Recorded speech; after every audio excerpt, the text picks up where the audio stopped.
Hello बच्चों, आज की वर्कशीट है नंबर 16। चलिए स्टार्ट कर लेते हैं। यहाँ पर अपना नाम लिख दीजिए और अपने क्लास टीचर का नाम लिख दीजिए। वर्कशीट का टॉपिक है बच्चों वर्ग और वर्गमूल। जैसे हमने पिछली वर्कशीट में भी यही टॉपिक हमने डिस्कस किया था, इसके बारे में हमने बात की थी।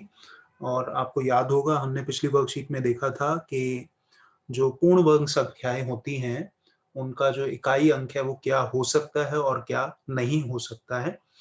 आई बिलीव आपको याद होगा। चलिए आगे बढ़ लेते हैं। तो बच्चों आप देखें कि इस वर्कशीट में हमने जो वर्ग संख्याएं हैं उनकी विशेषताओं के बारे में हम जानेंगे यहाँ पर। तो चलिए हम देख लेते हैं कौन सी विशेषताएं हैं। ध्यान से देख लेते हैं इस टेबल को, इस सारणी को। तो सबसे पहले बच्चों संख्याएं, ये देख लीजिए 0 से लेकर 9 तक ये संख्याएं हैं। और यहाँ देखिए उनके वर्ग हैं। वर्ग हमने पिछली वर्कशीट में भी हमने सीखा, उससे पिछली में भी सीखा है कि वर्ग का मतलब है हम उसी संख्या को उससे गुणा कर दें तो जो संख्या मिलेगी वर्ग कहते हैं। जैसे अगर हमें 0 का वर्ग करना है तो आपको याद होगा कि 0 का वर्ग हम इस तरह से लिख सकते हैं कि 0 की घात 2। तो इसका मतलब क्या होता है 0 गुणा 0। तो 0 गुणा 0 कितना होता है बच्चों 0। याद होगा आपको। अब अगर हमें 1 का वर्ग करना है तो हम लिखेंगे 1 की घात 2। तो 1 की घात 2 का मतलब हुआ 1 गुणा 1। तो 1 गुणा 1 कितना हुआ बच्चों 1 हुआ। अगर मान लीजिए मुझे 5 का वर्ग करना है तो 5 का वर्ग कितना होगा बच्चों 5 गुणा 5। 5 गुणा 5 कितना होता है बच्चों 25। मुझे 8 का वर्ग करना होगा तो कैसे करूंगा 8 का वर्ग हो जाएगा 8 गुणा 8। तो 8 गुणा 8 कितना होता है बच्चों 64। ठीक है ना। तो ये हमने देखा था, हमने आपसे चर्चा की थी इसके बारे में। तो देख लेते हैं। ये देखिए ये वर्ग आ गए, 0 से लेकर 9 तक के वर्ग आ गए। और मैंने तो आपको बोला था वर्कशीट में, हर वर्कशीट में मैं आपको बोल रहा हूँ कि 1 से लेकर 20 तक संख्याओं के वर्ग आप याद कर लीजिए। तो बच्चों आई होप आपने याद भी करे होंगे। और ये देखिए यहाँ पर कुछ संख्याएं जो हैं, हमें 0 से लेकर 9 तक संख्याओं के हमने वर्ग यहाँ पर ज्ञात किए हुए हैं। तो यहाँ हम क्या ऑब्जर्व कर रहे हैं, यहाँ क्या हम देख पा रहे हैं। अब देखिए इसमें कुछ संख्याएं सम है और कुछ संख्याएं विषम है। अब सम संख्याएं कौन सी होती हैं बच्चों, जो 2 से भाग हो जाती हैं पूरी पूरी, उनको हम बोलते हैं सम संख्याएं। जैसे ये हमारी संख्या है 2, सम संख्या है 4, 6 और 8। ये बच्चों हमारी सम संख्याएं हैं। तो अगर आप सम संख्याओं के वर्ग देख रहे हो, जैसे हमने 2 का वर्ग करा 4 आ गया, 4 का वर्ग करा 16 आ गया, 6 का वर्ग करा 36 आ गया और 8 का वर्ग करा 64 आ गया। तो आप देख रहे हो कि सम संख्याओं के वर्ग जो होते हैं वो भी सम संख्याएं आ रही हैं। जैसे 4 एक सम संख्या है, 16 भी एक सम संख्या है, 36 भी सम संख्या है और 64 भी एक सम संख्या है। तो हम यहाँ पर इस टेबल में, इस सारणी में हम देख पा रहे हैं कि जो सम संख्याओं के वर्ग हैं वो भी सम संख्याएं हैं। और जो विषम संख्याएं हैं बच्चों, जैसे विषम संख्या है 1, 3, 5, 7 और 9। और अगर आप इनके वर्ग देखोगे, 1 का वर्ग 1 है, 3 का वर्ग 9 है, 5 का वर्ग 25, 7 का 49 और 9 का 81। तो विषम संख्याओं के वर्ग भी यहाँ पर हमें मिल रहे हैं विषम। तो देखिए हमने ये बहुत इंपॉर्टेंट ऑब्जर्वेशन देख लिया हमने कि जो सम संख्याओं के वर्ग हैं वो सम होते हैं और विषम संख्याओं के जो वर्ग होते हैं वो विषम होते हैं। तो चाहे कितनी भी बड़ी या कितनी भी छोटी संख्या हो, अगर वो सम होगी तो सम संख्या का वर्ग सम संख्या होगी। सम संख्या मतलब जो 2 से पूरी पूरी भाग हो जाती है। और विषम संख्या का वर्ग जो है वो विषम संख्या ही होगी, हमेशा याद रखिएगा। और ये पैटर्न सभी संख्याओं के लिए लागू होता है, चाहे वो कितनी ही छोटी संख्या है कितनी ही बड़ी संख्या है बच्चों। ठीक है, आई होप आपको समझ आ गया है। चलिए कुछ छोटा सा हम प्रैक्टिस कर लेते हैं। यहाँ पर आपकी वर्कशीट में दिया है, यहाँ लिखा हमें 31 का वर्ग करना है। अब 31 का वर्ग करने का मतलब हुआ कि हमें 31 को 31 से गुणा करना है। तो चलो कर लेते हैं 31 को 31 से गुणा। 31 को 31 से गुणा कर दो। एक एकम एक, एक तिया 3, यहाँ आ गई 0 और 3 एकम 3 और 3 तिया 9। अब आपने जोड़ दो तो ये हो जाएगा बच्चे 1 और 9। कितना आ गया आपके पास 961। आसान है आपके लिए, तो बहुत इजीली आप कर लोगे। उसके बाद हमें करना है 57 का वर्ग। तो क्या करेंगे 57 को 57 से गुणा कर देंगे। कर दीजिए। 7 सत्ते 49, हासिल हो गए 4 और 35 और 4 हो गया आपके पास 39। 0 आ गई। 5 सत्ते हो गया 35, 3 हासिल 25 और 3 हो गया 28। इसको भी जोड़ दीजिए। कितना हो गया 9, 9 और 5 हो गया 14, 1 11 और 1 12 और ये आ गया आपके पास। ठीक है ना, इजी है बिल्कुल, ये तो कैलकुलेशन है, बहुत इजीली आप कर सकते हैं। उसके बाद है 64 का वर्ग। तो 64 को 64 से गुणा कर दीजिए, तो 64 को 64 से गुणा करना है, 4 चौक 16, 6 चौक 24 और 1 हो गया 25, यहाँ आगे 0, 6 चौक 24, 2 36 और 2 हो गया हमारे पास 38, जोड़ दीजिए इसे, 6 5 4 9, 8 और 2 10, 1 3 और 1 हो गया 4, तो ये हो गया 4096। तो क्या देख रहे हो, देखो ये विषम संख्या है, इसका वर्ग भी विषम संख्या है, ये विषम संख्या है, इसका वर्ग भी विषम संख्या है, ये सम संख्या है, इसका वर्ग सम संख्या है। तो ये तो हमने सीख लिया। चलो अब एक और कमाल की चीज आपकी वर्कशीट में हम सीखते हैं यहाँ पर। तो अब आप ये देखो, यहाँ लिखा हुआ है 10 की घात 2, 70 की घात 2, 200 की घात 2, 300 की घात 2 और 8000 की घात 2। इन संख्याओं में सब में एक समानता है, सिमिलैरिटी है कि इन सब के इकाई अंक आप देख रहे हो, या इन सब के आखिर में जीरो हैं बड़े सारे, जैसे 10 में 1 जीरो, 70 में 1, 200 में 2। तो अगर हमें इनके वर्ग करने हैं तो हम कैसे करेंगे? देखो वर्ग करना तो बड़ा आसान है, लेकिन यहाँ हम एक बहुत इंपॉर्टेंट ट्रिक सीखेंगे। जैसे हमें 10 का वर्ग करना है, तो 10 का वर्ग अगर हम करेंगे तो क्या होगा, 10 गुणा 10 होगा। तो 10 गुणा 10 तो आप जानते हो, ये तो आसान है, 10 गुणा 10 होता है 100, ठीक है ना। तो अब यहाँ पर अगर हम देखें 70 का वर्ग करना, तो 70 का वर्ग करने के लिए हमें क्या करना पड़ेगा, 70 को 70 से गुणा करना पड़ेगा। कर दो भाई, 0 0, इधर आ गया 0, और ये हो गया हमारे पास 7 7 49, कितना हुआ 49, और 2 0 आ गई। इसी तरह से अगर हमें 200 का वर्ग करना है, कर सकते हैं सारे, लेकिन ट्रिक क्या है, जल्दी से हम कैसे कैलकुलेट कर सकते हैं?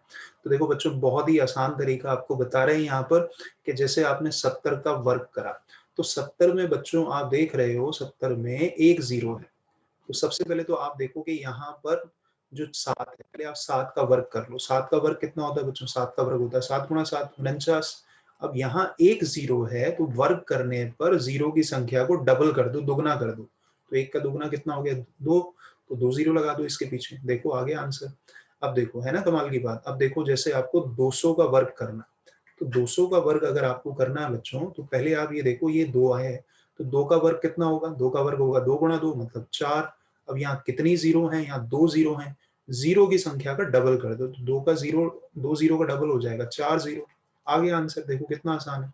अब मान लो जैसे आपको करना है यहाँ पर 500 का वर्ग करना है, या 5000 का वर्ग करना है, तो पहले 5 का वर्ग कर लो। 5 का वर्ग होता है बच्चों 25, 5 गुणा 5, 3 0 है, 3 0 का डबल कर दो, 3 का डबल होगा 6, 2 3 4 5 6।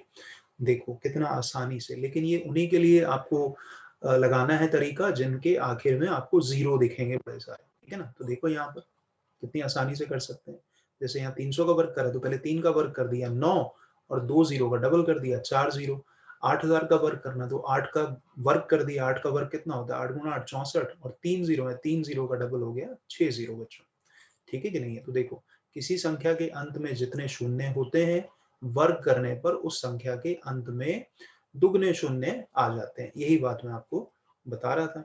अब जैसे मान लो कि आपको करना है 600 का वर्ग करना है मान लो, तो पहले 6 का वर्ग कर लो आप, 6 का, तो 6 का वर्ग कितना होगा, 6 गुणा 6 36, 0 यहाँ कितनी है 2 0 है, तो 2 का दुगना कर दो, 4 0 लगा दो, सिंपल, ठीक है बच्चों। ठीक है, तो हमने दो बातें सीख ली, एक तो ये बात, और देखा हमने कि सम संख्या का जो वर्ग होगा वो सम होगा, और विषम संख्या का वर्ग विषम होगा। चलो आगे बढ़ते हैं। तो अब ये देखो, यहाँ पर एक और बड़ी इंटरेस्टिंग बात आ गई कि वर्ग संख्या की अन्य विशेषता को जानते हैं कि दो वर्ग संख्या के बीच में कितनी संख्याएं हैं जो वर्ग नहीं है। तो दो वर्ग संख्याओं के बीच में कितनी वर्ग संख्याएं, लेकिन दो जो है क्रमागत वर्ग संख्याओं के बीच में कितनी संख्याएं ऐसी हैं जो वर्ग नहीं है। चलो पहले हम एक काम करते हैं, पहले 1 से लेकर जरा 10 तक वर्ग लिख लेते हैं संख्याओं के। जैसे 0 का यहाँ पर, चलो हमने बात की जैसे संख्या है हमारे पास, तो बच्चों संख्या हम लिख लेते हैं यहाँ पर। जैसे हमने लिख लिया 0 1 2 3 4 5 6 7 8 और 9, ठीक है। अब इनके वर्ग लिख लेते हैं हम जरा फटाफट से। तो 0 का वर्ग 0, 1 का वर्ग अब तो याद हो गया होगा 1, 2 का वर्ग 4, 9 16 25 36 49 64, और हमारे पास हो गया 81। 10 भी लिख लो, लिखना चाहो तो। 10 का वर्ग कितना होता है, 10 गुणा 10 100, ठीक है बच्चों। अब जो है हम एक यहाँ पर क्या चीज सीखना चाहते हैं कि जो हमारी दो क्रमागत वर्ग संख्याएं, क्रमागत बच्चे होती हैं जो एक के बाद एक आती हैं। जैसे ये दोनों क्रमागत हैं, ये दोनों भी क्रमागत हैं, ये दोनों भी क्रमागत है ना, जो एक के बाद एक आ रही हैं बच्चों। तो अब हमें ये सीखना है कि जो हमारी दो क्रमागत वर्ग संख्याएं होंगी उनके बीच में कितनी संख्याएं आएंगी जो वर्ग नहीं होंगी। जैसे मान लो हम इन्हें चुन लेते हैं, जैसे 4 और 9 चुन लिया हमने, तो 4 भी हमारी वर्ग संख्या है, 9 भी वर्ग संख्या है, तो इनके बीच में कितनी ऐसी संख्याएं हैं जो वर्ग नहीं है। चलो गिन लेते हैं। तो 4 के बाद क्या आता है? 5, 5 के बाद 6, 7 और 8। तो 4 और 9 जो दो क्रमागत वर्ग संख्याएं हैं, इनके बीच में हमारे पास कितनी ऐसी संख्याएं आ रही हैं जो वर्ग नहीं है? 4 आ रही हैं। तो क्या इसका कोई शॉर्टकट नहीं है? चलो पहले एक और उदाहरण समझ लेते हैं। जैसे मान लो हमने बात की 16 और 25 की, 16 और 25 की, तो 16 भी वर्ग संख्या है, 25 भी वर्ग संख्या है, तो इनके बीच में ऐसी कितनी संख्याएं हैं जो वर्ग नहीं है? कौन कौन सी आएंगी बच्चे? 17, 18, 19, 20, 21, 22, 23 और 24। तो ये वो संख्याएं हैं जो वर्ग संख्याएं नहीं है 16 और 25 के बीच में। ठीक है ना? तो गिनती गिन के देखोगे तो 1, 2, 3, 4, 5, 6, 7 और 8, 8 है। तो भैया कोई शॉर्टकट भी तो होना चाहिए, कोई ट्रिक भी तो होनी चाहिए, जब तो काम बनेगा जल्दी से। तो अब देखो मैं बता रहा हूँ, जैसे 4 और 9 के बीच में कितनी ऐसी संख्याएं आ रही थी जो वर्ग नहीं है, वो थी 4। तो आपने करना क्या है? आपने सबसे पहले तो लेना है 9, उसमें से घटा देना है 4, और इस पूरे में से फिर आपको एक और घटा देना है। तो 9 में से 4 गए 5, और 5 में से एक गया, कितना आया? 4। तो देखो कितनी संख्याएं हैं 9 और 4 के बीच में? 4 ही तो हैं। अब यहाँ देखो, यहाँ लगेगा ये नियम। अब जैसे यहाँ पर 16 और 25 के बीच में बात कर रहे हैं, तो पहले आप लिखो बड़ी संख्या 25, उसमें से घटा दो 16, और जो भी उत्तर आए उसमें से घटा दो 1। तो 25 में से 16 गए तो 9, 9 में से 1 गया, कितना आ गया? 8। देखो कितनी संख्याएं थी? 8 ही तो थी। बन गई ना बात? ठीक है कि नहीं? चलो देखो और देखो, जैसे मान लो हम बात करते हैं, छोटा सा ले लेते हैं उदाहरण, जैसे 1 और 4 ये क्रमागत सम संख्याएं हैं। तो 1 और 4 के बीच में कितनी ऐसी संख्याएं आएंगी जो जो वर्ग नहीं है? 2 और 3 ही आएगी भाई, है ना? 2 और 3। तो अब आप देखो कि इसी फॉर्मूला से कैसे पता लगाओगे कि भैया 2 ही हैं। तो पहले आप 4 लिखो जो वर्ग है, फिर आप 1 लिखो, 4 में से 1 घटा दो, और जो उत्तर आए उसमें से 1 घटा दो। 4 में से 1 गया 3, 3 में से 1 गया तो कितना आ गया? 2। देखो बिल्कुल सही है ना? तो ये तरीका आपको ध्यान रखना है जब भी आपको दो क्रमागत वर्ग संख्याओं के बीच में ऐसी संख्याएं निकालनी है जो कि वर्ग नहीं है। ठीक है बच्चों? चलो अब प्रश्न कर लेते हैं जो आपको दिए वर्कशीट में। तो लिखा है संख्या के इकाई स्थान के अंक को लिखो। वर्ग नहीं करना है यहाँ पर, ध्यान से देखो, सिर्फ इकाई अंक लिखना है। जैसे हमारे पास है यहाँ पर 79, तो 79 में आप देख रहे हो भैया इकाई का अंक 9 है। तो 9 का अगर वर्ग करेंगे तो 9 नीम होता है कितना? 9 को 9 से गुणा करा 81, तो इकाई का अंक कितना आ रहा है? 1, तो इसका आंसर आ गया 1। इसी तरह से 47 का वर्ग, तो इकाई का अंक 7 है, तो 7 का वर्ग करेंगे 7 गुणा 7 49, तो इकाई का अंक कितना आ रहा है? 9 आ रहा है। अब यहाँ है 95 का वर्ग, इकाई का अंक कितना है? 5, तो 5 का वर्ग करोगे 5 गुणा 5 25, तो इकाई का अंक कितना आएगा? 5। उसके बाद है 86, 86 का वर्ग, इकाई का अंक कितना? 6, तो 6 गुणा 6 36, तो 36 में इकाई का अंक 6, तो बस इकाई का अंक लिखना है, वर्ग नहीं करना है। ठीक है बच्चों? इजी क्वेश्चन बिल्कुल। चलिए अगला देख लेते हैं। इनके बीच के बिना वर्ग वाले संख्या को लिखिए। अभी सीखा था हमने, बताया था 16 और 25। तो 16 और 25 के बीच में कितनी ऐसी संख्याएं आएंगी जो वर्ग नहीं है? तरीका क्या बताया था? पहले आप बड़ी संख्या लिखो 25, उसमें से घटा दो 16, जो भी उत्तर आए उसमें से 1 घटा दो। तो 25 में से 16 गए तो 9, और 9 में से 1 गया तो 8, तो इसका उत्तर होगा 8। अगला है 25 और 36, तो पहले बड़ी संख्या लिखो 36, 36 में से घटा दो 25, जो भी उत्तर आए उसमें से एक और घटा दो। तो जो उत्तर आएगा, अब 36 में से 25 गए तो 11, 11 में से एक घटा दिया तो कितना आ गया? 10। तो ये उत्तर आ गया बच्चों 10। ठीक है ना? तो आज देखो कितनी इंपॉर्टेंट बातें हमने इस वर्कशीट में सीखी। प्रैक्टिस करो, याद करते रहो बच्चों। ठीक है ना? तभी जो है आप अच्छे से क्वेश्चंस कर पाओगे। तो मिलते हैं बच्चों आपसे नेक्स्ट वर्कशीट में। Thank you and bye.